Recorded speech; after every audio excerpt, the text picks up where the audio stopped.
Friends, welcome to మన Bommarillu. Upcoming రివ్యూలోకి వెళ్ళిపోదాం.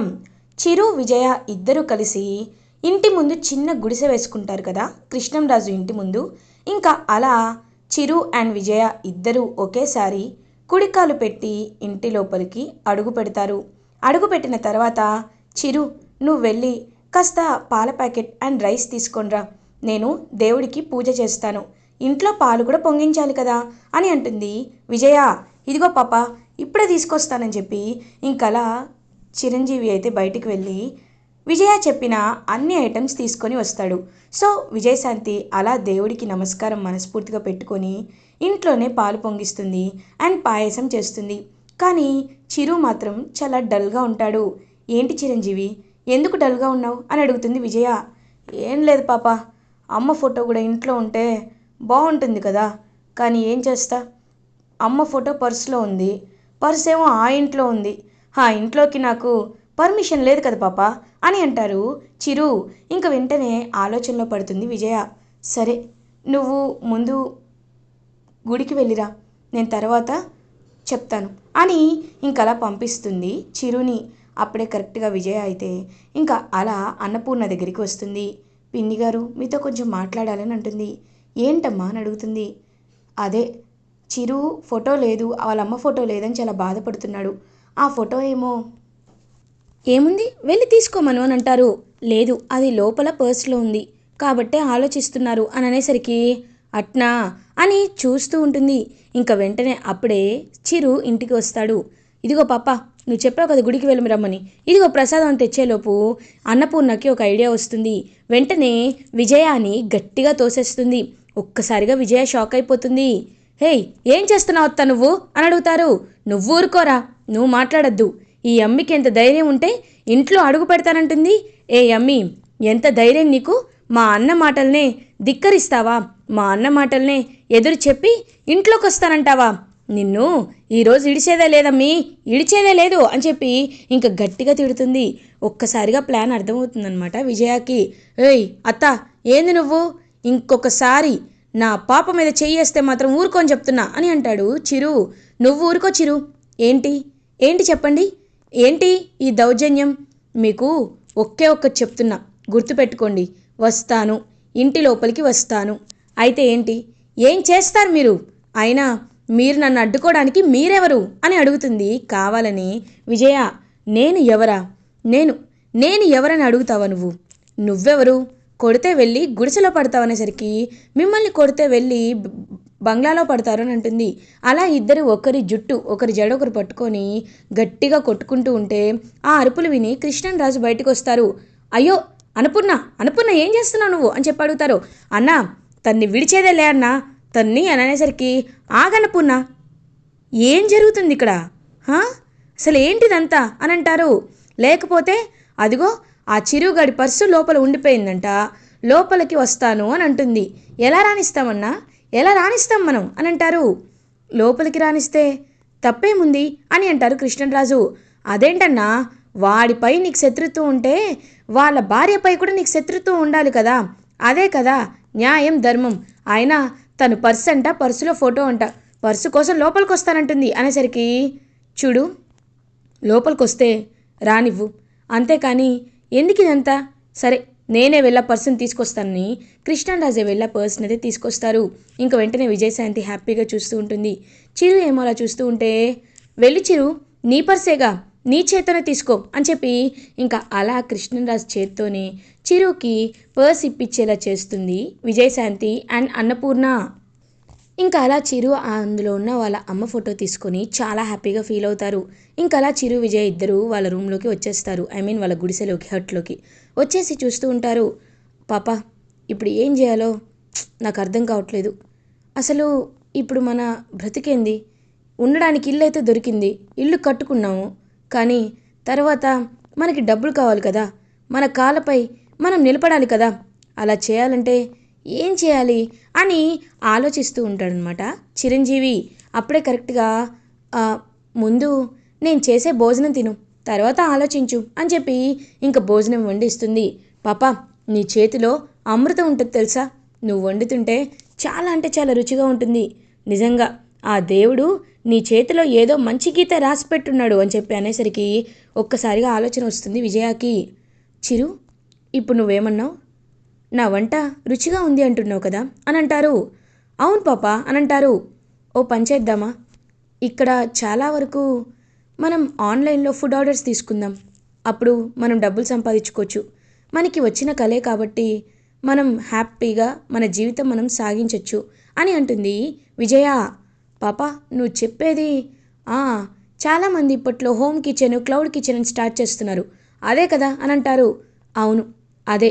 నా దగ్గర 5,000 ఉందని చెప్పాను కదా, కాబట్టి ఆ 5,000తో మనం అన్ని గ్రాసరీస్ కొనుక్కున్నామనుకో, ఆర్డర్స్ వస్తే ఆ ఆర్డర్కి తగ్గట్టు నేను వంట చేస్తాను, నువ్వు వెళ్ళి వాళ్ళకి డెలివరీ చేసి రావచ్చు. అప్పుడు ఖచ్చితంగా మన ఫుడ్కి ఫ్యాన్స్ అవుతారు, మన బిజినెస్ డెవలప్ అవుతుంది అని అనేసరికి ఎంతో అంటే ఎంతో హ్యాపీగా ఫీల్ అవుతాడు చిరు. ఇంకా అలా ఆ 5,000తో అన్ని గ్రాసరీస్ తెచ్చుకుంటారనమాట చిరు అండ్ విజయ. తెచ్చుకొని ఎంతో హ్యాపీగా ఫీల్ అవుతారు. ఇంకా అలా ఎవరైనా ఆర్డర్ ఇస్తారా అని చెప్పి చూస్తూ ఉంటే అప్పుడే కొంతమంది వాళ్ళకి తెలిసిన వాళ్ళు, విజయకి తెలిసిన వాళ్ళు ఇప్పట్లో ఎలా డెవలప్ అయిపోయిందంటే, చాలామంది చిన్నపిల్లలకి వాళ్ళ అమ్మ నాన్న కూడా జాబ్స్ చేస్తూ ఉండడం వల్ల సరిగ్గా హోమ్ ఫుడ్ దొరకటం లేదు. బయట ఫుడ్ తినిపిస్తుంటే వాళ్ళు చాలా అంటే చాలా హెల్త్ పాడు చేసుకుంటున్నారు. కాబట్టి సాంప్రదాయంగా ఇంటి ఫుడ్ అయితే చాలా బాగుంటుంది అని చెప్పి ఆలోచిస్తూ ఉంటారు. అప్పుడే కరెక్ట్గా ఇంకా చిరు, సార్ మీరు కోరుకుంటుంది ఇంటి ఫుడ్డే కదా, మా నా పాప అదే మా భార్య ఇంటి ఫుడ్ చేస్తుంది సార్, ఇదిగో ఒక్కసారి ఇది టేస్ట్ చేసి చూడండి అని ఒక బాక్స్ ఇస్తారు. వావ్ చాలా బాగుంది అని అంటారు కదా. కాబట్టి మీరు ఆర్డర్ ఇచ్చారంటే మీకు పొద్దున్న టిఫిను, మధ్యాహ్నం భోజనం, సాయంత్రం లంచ్, డిన్నరు 3 కలిపి ఒక ప్యాకేజ్ కింద మాట్లాడుకొని మీకు ప్రతిరోజు నేను డెలివరీ చేస్తాం సార్ అని అనేసరికి ఓకే, ఈ మోడల్ ఏదో చాలా బాగుంది, అలాగే చేద్దాం అని ఇంకా అలా ఒక ఆర్డర్ అయితే వస్తుంది. ఆర్డర్ రావడం వల్ల చాలా అంటే చాలా హ్యాపీగా ఫీల్ అవుతాడు చిరు. పాపా అని చెప్పి ఇంటికి వచ్చి ఇంకా అలా విజయ దగ్గరికి వచ్చి తన్ని గిరిగిరా తిప్పుతూ ఉంటాడు. ఏమైంది చిరు, ఎందుకు ఇలా ఉన్నావు అని అడుగుతారు. మనకి బోని వచ్చింది, ఇదిగో ఫస్ట్ ఆర్డరు, మనం రేపటి నుండి చిన్నపిల్లలకి టిఫిన్ బాక్సులు, లంచ్ బాక్సులు చేద్దాం అని అంటారు.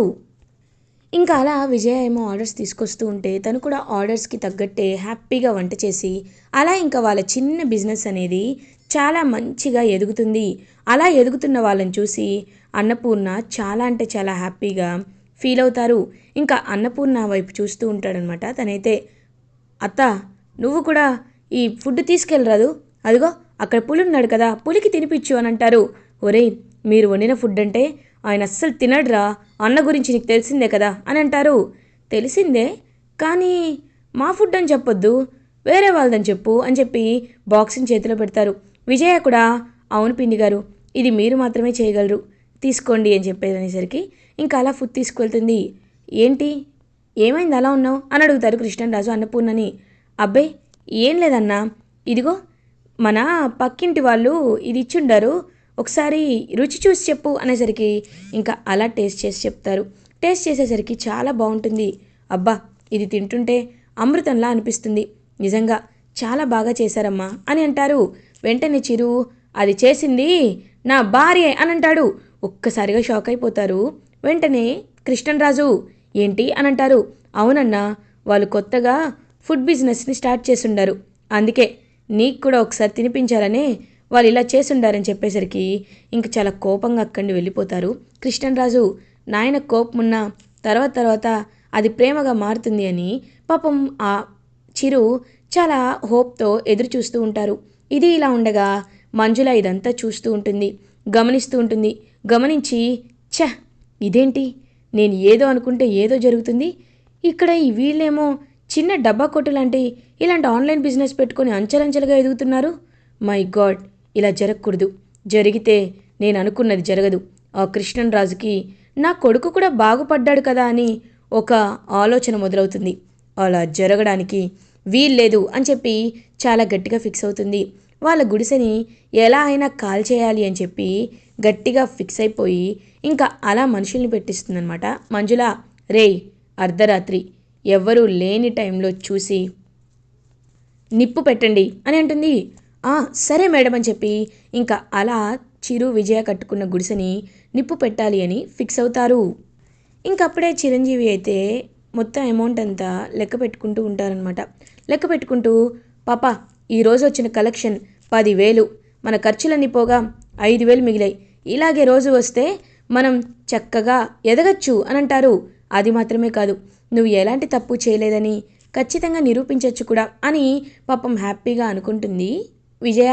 ఇంకలా అప్పుడే అదంతా చూస్తూ ఉంటుంది దుర్గా. వీరిద్దరూ ఇలా ఎదుగుతారంటే నేను అస్సలు విజయాన్ని వెళ్ళనిచ్చేదాన్నే కాదు. ఇప్పుడు కూడా విజయ కష్టాన్నే వీడు దోచుకుంటున్నాడు అని మనసులో అనుకుంటుంది దుర్గా. ఇది ఇలా ఉండగా మిడ్ నైట్ అవుతుంది. ఇంకా అలా మంజులా పంపించిన రౌడీలైతే ఇంటికి వస్తారు. ఇంకా వాళ్ళు నిద్రపోతూ ఉంటే ఆ రౌడీలైతే నిప్పు పట్టుకొని వచ్చి పెట్టాలి అని చూసేసరికి ఒక్కసారిగా ఇంకా చిరు గట్టిగా వాళ్ళ చేయి పట్టుకుంటారు. చేయి పట్టుకొని వాళ్ళ చెయ్యి విరిచి వాళ్ళని కొడతాడు. ఒక్కసారిగా రౌడీలైతే షాక్లో ఉండిపోతారు. అప్పుడే ఏంటి ఏదో మాడిపోయిన స్మెల్ వస్తుందని బయటికి వచ్చి చూసేసరికి గుడిసెకి నిప్పంటుకుంటుంది. ఒక్కసారిగా వీళ్ళందరూ షాక్ అయిపోతారు. కృష్ణరాజు, రే అర్జున్, వాళ్ళని కాపాడండ్రా అని అంటారు. ఇంకా విజయ లోపల ఉండిపోయేసరికి ఒక్కసారిగా చిరు అయితే సాహసం చేసి రిస్క్ చేసి మరి లోపలికి వెళ్ళి ఇంక అలా విజయాన్ని కాపాడి బయటికి తీసుకువస్తాడు. పాపం విజయాన్ని బయటికి తీసుకొచ్చేసరికి అంతా అభిమానంగా చూస్తూ ఉంటారు చిరు వైపు. అప్పుడే ఇంకా కృష్ణరాజు వీడి జీవితంలో మంచి పని చేశాడంటే ఇదొక్కటే. ఎందుకంటే ఆ అమ్మాయికి వీడి వల్ల ఎలాంటి ప్రమాదం జరగకూడదు. అమ్మా ఇప్పటికి కూడా అవసరమా అని అంటారు కృష్ణరాజు. మావయ్య గారు, ఒకసారి నేను చెప్పేది వినండి. ఇప్పుడు చిరు కూడా నా బిజినెస్లో నాకు తోడుగా అండగా నిలబడుతున్నాడు. చిరు కూడా నాతో పాటే కలిసి కష్టపడి ఎదుగుతున్నాడు. మాకు మీరు ఒకే ఒక్క అవకాశం ఇస్తే మేము ఖచ్చితంగా నిరూపించుకుంటాం. చిరు ఎలాంటి తప్పు చేయలేదని నిరూపించే బాధ్యత నాది. మమ్మల్ని మీరు నమ్ముతారని అనుకుంటున్నాను.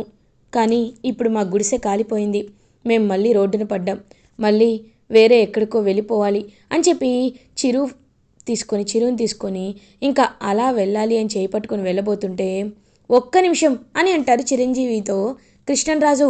ఇంకా కృష్ణరాజు మాటలకి అందరూ షాక్లో ఉండిపోతారు. మీరు ఎందుకు ఆపారు మావయ్య గారు అని అడుగుతారు. ఎందుకంటే మీరు ఎక్కడికి వెళ్ళాల్సిన అవసరం లేదమ్మా. మీరు ఇక్కడే ఉండొచ్చు. వీడంటే నాకు ఇష్టం లేదు. వీడు తప్పు చేశాడని నేను నమ్ముతున్నాను. కానీ వీడు వెంట నువ్వు నడిచి వెళ్తున్నావు కదా. వీడు నీకు సహాయం చేస్తున్నాడు కదా. మీ ఇద్దరి బిజినెస్ ఇప్పుడిప్పుడే నడుస్తుంది కదా. అలాంటప్పుడు మీరు బయటికి వెళ్ళి ఎలా బ్రతుకుతారు? బ్రతకలేరు. కాబట్టే నేను ఒక నిర్ణయానికి వచ్చాను. మీరు మా ఇంట్లోనే ఉండొచ్చు అని అంటారు. వెంటనే తప్పు చేశానని చెప్పి బయటికి గెంటేసి ఉండరు కదా, మళ్ళీ ఎలా నన్ను లోపలికి రమ్మంటున్నారు అని అంటాడు చిరంజీవి. రేయ్, నీకిదే లిమిట్, చెప్తున్నాను కదా, మీరుండొచ్చు అని అంటారు. మావయ్య గారు, ఒక్క నిమిషం. మీరు ఉండొచ్చు అనడం మీ సంస్కారం. కానీ నేను ఉంటూనే నిరూపించుకోవడం నా పట్టుదల. మీరేమీ బాధపడకండి. మీ కొడుకు ఎప్పటికీ ఎలాంటి తప్పు మాటిస్తే తప్పడని మీకు ఖచ్చితంగా తెలిసే రోజు వస్తుంది అని ఇంకా చిరు విజయ ఇద్దరు వాళ్ళ హర్ట్ కాలిపోవడంతో వాళ్ళకి ఏ దారి లేకపోవడంతో కృష్ణన్ రాజే వాళ్ళని ఆపి మరీ ఇంట్లో ఉండమని చెప్తారు. ఇంక అన్నపూర్ణ చాలా అంటే చాలా హ్యాపీగా ఫీల్ అవుతుంది. ఇలా ఎపిసోడ్ ఎండ్ అవుతుంది. ఫర్దర్ ఎపిసోడ్ రివ్యూస్ ముందుగా మీకు కావాలి అనుకుంటే మా ఛానల్ని సబ్స్క్రైబ్ చేసుకోండి. Thanks for watching.